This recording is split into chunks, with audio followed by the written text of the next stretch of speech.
Hello and welcome to Dynamic Study. Today I will discuss about important topic of Indian Constitution और आज हम देखने वाले हैं कॉन्स्टिट्यूशन अमेंडमेंट के बारे में कैसे इंडिया में कॉन्स्टिट्यूशन अमेंडमेंट होती है, इसका प्रोसेस क्या है, किस प्रोसीड्योर से होता है, इसके बारे में डिटेल्स हम देखने वाले हैं। सो स्टार्ट करते हैं आज के लेक्चर को। Okay, one second.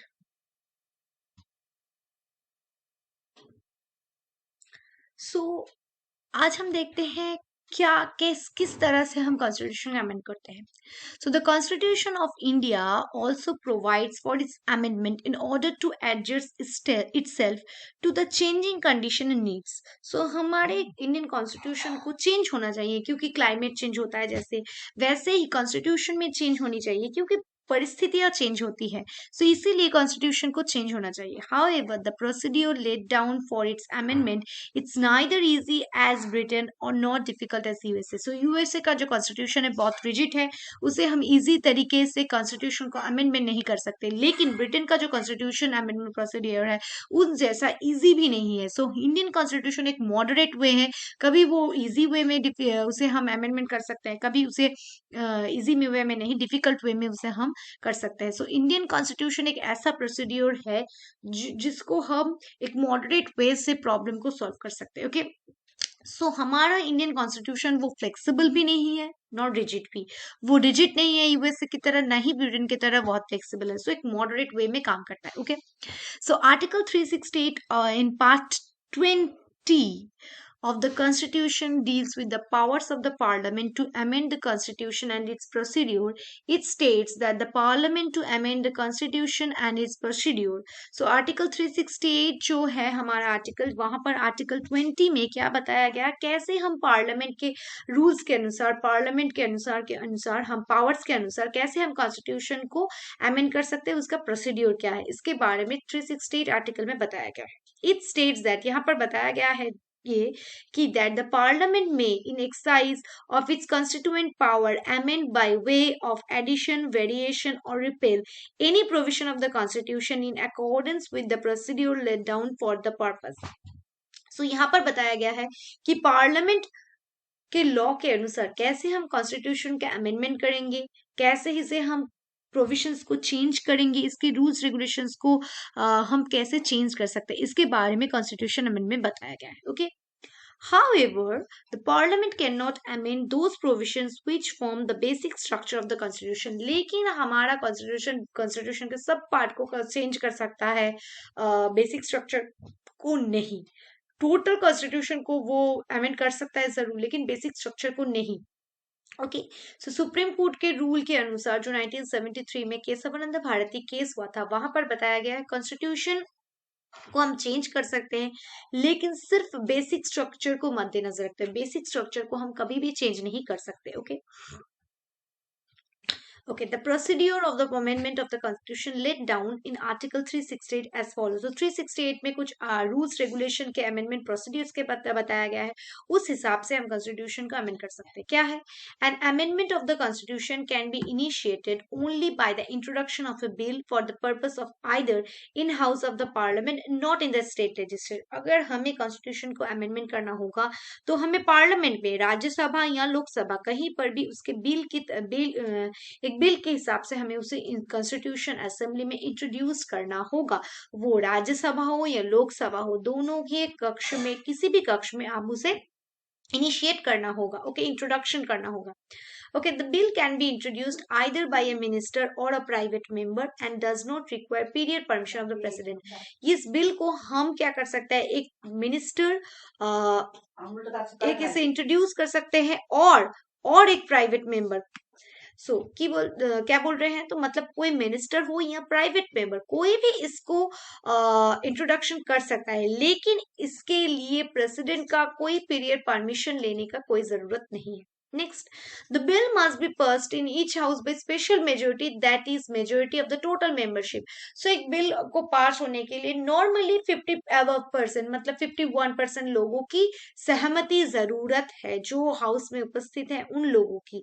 ओके, अगर कोई केस है ऐसा कि बहुत इंपॉर्टेंट केस है, उस रिलेटेड के लिए स्पेशल मेजोरिटी, जो 2/3 मेजोरिटी होता है हाउस में प्रेजेंट एंड वोटिंग, उसका साक्षर मस्ट होना चाहिए। ओके, नेक्स्ट क्या बताया, each house must pass the bill separately, दोनों कक्ष को अलग अलग बिल पास करना होगा। अगर किसी भी क्षेत्र में डिसएग्रीमेंट हुई तो एक प्रोविजन है जहां पर जॉइंट सिटिंग में जाकर डिलीबरेशन से उस प्रॉब्लम को सॉल्व किया जा सकता है, जॉइंट सिटिंग में जाकर उसे बिल को प्रॉब्लम का सॉल्व किया जा सकता है। ओके, नेक्स्ट देखते हैं। So if the bill is to amend federal provision of the constitution, अगर federal provisions को कहीं हमें amendment करना होगा तो क्या होना चाहिए, it must be ratified the legislature of the half of the states by simple majority। जो state का federal relations है, उस states का जो legislative assembly है वहां पर simple majority में उसको पास होना चाहिए, और majority of the house जो majority लोग है present and voting वहां पर, उसके जो majority votes उसके चाहिए, तभी उसे हम पास कह सकते हैं। Okay, after duly passed by the both houses of the parliament and ratified by the state legislature, when necessary the bill is presented to the president for assent। after दोनों अगर कक्ष में पास हो गया, ratified हो गया दोनों ही state legislatures में भी, तो उसके बाद हम प्रेसिडेंट को वो भेज सकते हैं, अगर प्रेसिडेंट के असेंट के लिए, प्रेसिडेंट के सम्मति के लिए। The president must give his assent to the bill, president क्या करेंगे, उसके सम्मति भेजेंगे। He can neither withhold his assent not assent to the bill nor return the bill for reconsideration to the parliament।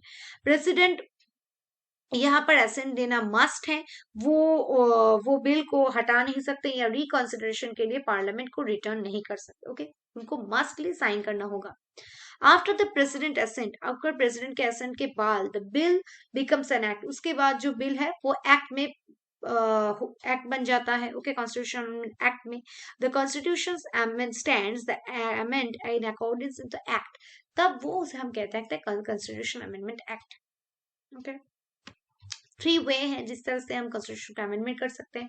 First way simple majority of the parliament, normal जितने लोग हैं, सोचिए 100 लोग हैं, सो 51 लोगों की सहमति चाहिए। नेक्स्ट है स्पेशल मेजोरिटी, मतलब 2/3 मेजोरिटी होनी चाहिए प्रेजेंट एंड वोटिंग की। थर्ड जो है वहां पर special majority of the parliament ratified by half of the state legislatures. Okay, special majority के साथ मतलब 2/3 मेजोरिटी होनी चाहिए पार्लियामेंट, उसके साथ जिस राज्य में हो रहा है उसकी स्टेट में उस half of the states federal provision हो रहा है, सो जितने स्टेट है मतलब 29 स्टेट्स है, सोचिए तो 15 से ज्यादा स्टेट्स को परमिशन होनी चाहिए इस बारे में। ओके, नेक्स्ट सिंपल मेजोरिटी क्या है, सिंपल मेजोरिटी मतलब मैंने जो कहा जितने लोग हैं, मतलब number of provisions constitution can be amendment by simple majority of the 2 houses of the parliament, मतलब लोकसभा हो या राज्यसभा हो जहां पर जितने लोग हैं, सोचिए कि आज 352 के अंदर 450 लोग आए हैं, सो 450 के मेजोरिटी लोग।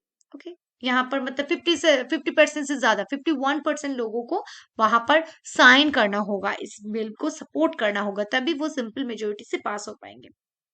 कौन से इश्यूज के लिए ये फॉलो किया जाता है, जैसे कि न्यू स्टेट बनाना, उसे एस्टेब्लिश करना, न्यू स्टेट का कोई एरिया फॉर्मेशन करना, चेंज करना, ऑल्टरेशन करना, लेजिस्लेटिव काउंसिल जो है उसे एबोलिश करना और क्रिएट करना। नेक्स्ट है सेकेंड शेड्यूल के अनुसार जो राइट्स है, जैसे इमॉल्वेंट्स, अलाउंसेस ऑफ प्रेसिडेंट्स, गवर्नर्स, उनके जो फीस है उसको चेंज करना, ये सब आते हैं simple majority of the parliament में। और क्या क्या आता है, कोड़म आता है पार्लियामेंट का, जो सैलरीज है होते हैं, अलाउंसेस होते हैं मेंबर्स ऑफ पार्लियामेंट की, उनकी rules and procedures of the parliament, privileges of the parliament, English language parliament में यूज किया जाएगा, सुप्रीम कोर्ट के जज के नंबर ऑफ कितने होंगे, jurisdiction area of supreme court, official language के बारे में, सिटीजनशिप के बारे में, इलेक्शंस के बारे में, कॉन्स्टिट्यूएंसीज के डिलिमिनेशन के बारे में, यूनियन टेरिटरीज के बारे में, 5th एंड 6th शेड्यूल। सो आपको ये 3 चीजों को याद रखना होगा कि ये सिंपल मेजोरिटी के हिसाब से पास होते हैं। ओके, नेक्स्ट देखते हैं। स्पेशल मेजोरिटी मैंने मतलब कहा जो जितने लोग हैं उनके 2/3 the majority of the provision in the constitution need to amend by special majority of the parliament. जब स्पेशल मेजोरिटी जरूरत होती है, टोटल मेंबरशिप जितने भी हैं हाउस के, उसके 2/3 लोग जो उपस्थित है उस दिन, उसको वोट करना होगा और उसको सपोर्ट करना होगा, तभी वो पास हो पाएगा। The expression total membership means the total number of members comprising the house irrespective of fact whether they are vacancies or absence. So उस हिसाब से टोटल मेंबरशिप के उपस्थित जिन्हों हैं उनके 2/3 मेंबर्स के वोट चाहिए। Okay, the provision which may be can amendment, इस प्रोसीड्यूर से कौन कौन सी चीजें हम अमेंड कर सकते हैं? फंडामेंटल राइट्स को, directive principle of state policy को, all other provision which are not covered by the first and third categories, जो फर्स्ट एंड थर्ड में नहीं है वो सब इस सेकेंड प्रोसीड्यूर के अनुसार हम अमेंडमेंट करते हैं। ओके, नेक्स्ट देखते हैं। नेक्स्ट जो है special majority of parliament and consent of the state those provisions of the constitution which are related to federal structure, जो फेडरल स्ट्रक्चर रिलेटेड है वहां पर स्पेशल मेजोरिटी के साथ साथ जो half of the state legislatures हैं वहां पर सिंपल मेजोरिटी, मतलब 29 स्टेट्स है तो 15 से ज्यादा स्टेट को इसको सिंपल मेजोरिटी में पास करना होगा उसके विधानसभा में। Okay, so if any one और some all the remaining states take no action on the bill, कोई अगर नहीं एक्शन ले, it does not matter the moment half of the state give their consent, अगर consent कर दे तो formality is completed, then formality complete हो जाएगा। okay, there is no time limit within which the bill, यहाँ पर कोई time limit नहीं किया गया है कि इस time के अंदर आपको consent करना होगा। okay, नेक्स्ट देखते हैं क्या किस प्रोविजन से आप अमेंडमेंट, कौन से चीजें इसके अंदर आती है। Okay, election of president and it's manner, कैसे हम प्रेसिडेंट को इलेक्शन करें और उसका मैनर को लेकर। Okay, extent of the executive power of the union and state, executive power of the union and states के। Okay, supreme court and high court related कुछ rights. Okay, distribution of legislative powers between union states, union देश के जो union है and states जो है उनके बीच जो डिस्ट्रीब्यूशन ऑफ पावर्स है। जीएसटी मतलब गुड्स एंड सर्विस टैक्स को लेकर। ओके, 7th शेड्यूल को लेकर, representation to the parliament, states in parliament, parliament का रिप्रेजेंटेशन को लेकर, और within itself constitutional amendment procedure, इसको लेकर जो चेंजेस लानी चाहिए ये सब कर सकते हैं हम थर्ड प्रोसीड्यूर के अनुसार। So this is the whole constitutional amendment process in India. So it is not rigid, not flexible, it is a moderate way. So आप यहाँ पर 3 वेज में चेंज कर सकते हैं, अमेंड कर सकते हैं कॉन्स्टिट्यूशन को, लेकिन आपको सब कुछ करना होगा within the boundary of basic structure. So that's the whole lecture on constitutional amendment. Thank you.